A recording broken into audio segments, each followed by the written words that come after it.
जा बेवफा दीवानी का कर बे प्यार मोला, तोर संग जिए के सपना अब छोड़ दे हूं ना। जिन रद्दा माँ तोला खोजे ओ रद्दा सूना हो गे, मोर जिंदगी के खुशबूला आंसू बहा के खो देसना। जा बेवफा दीवानी अब मोर नहीं रही बे, दिल के टुकड़ा करके परदेस माँ चल देस रे। माया के कसम खाके झूठे बात कही दे है, मोर भरोसा ला तोड़ के मोला अकेला कर दे हंस रे। दिन रात तोर सपामा आँखी मोर भींजत रहीस, तोर हंसी के खातिर दिल मोर तड़पत रहीस। जेन हाथ ला धर के कहिस जन्म जन्म संग रहीबो, ओही हाथ छोड़ के आज गैर संग हंसत दिखिस।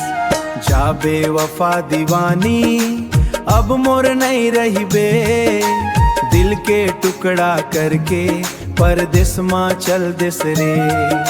माया के कसम खाके झूठे बात कही दे है, मोर भरोसा ला तोड़ के मोला अकेला कर दे हंस रे।